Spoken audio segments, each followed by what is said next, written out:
大家好啊，我係自然療法專家蔡先生。今日講嘅係死海礦物輔助養生裏面一個養肺。養生養肺咧，首要着重咗人體嘅架構運作路線。肺咧係屬於我哋體內嘅重要嘅器官，佢掌管咗一呼一吸。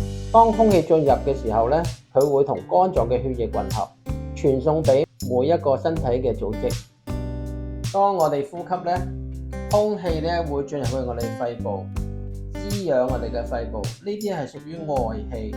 我哋另外一個氣咧就係內氣。當我哋食物同水進入去胃部，喺消化過程裡面咧，就會產生兩種氣體。上次講過一種咧，就係胃氣咧，就走去胰部啦。營養嘅氣體最重要嘅就係走向肺部同肝部，成個過程裡面混合咗血液，然後咧散佈全身。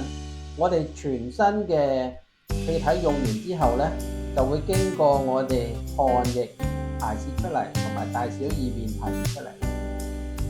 肺部咧係屬於一個液態同氣態嘅組織，佢好容易受到一啲病毒同埋污濁嘅空氣入侵。而肺部咧亦係會受到腸胃病嘅影響。如果腸胃熱咧，就會導致肺炎。咁我哋可以睇我哋嘅反射區咧，就係喺呢個角位，鼻嘅角位三角區。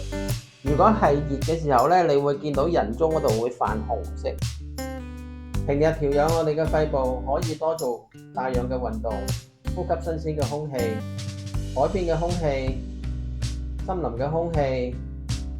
喺食物方面咧，淡黃色嘅蔬果，淡嘅礦物鹽水，含有膠原嘅食物，對我哋嘅肺部滋養係好有幫助嘅。銀雪耳啦、蓮藕汁啦、李子汁啦、礦泉水。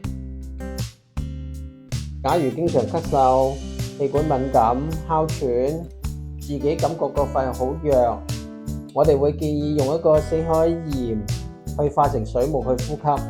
佢個作用可以消炎同埋鎮痛。如果你個肺係嚴重受損嘅，我哋甚至會用上死海泥同埋天然精油，喺呼吸過程裡面咧，就會令到你個肺舒服啲。如果有任何問題喺應用方面，你可以留言啦。另外可以上我哋個官網瀏覽下我哋個官網。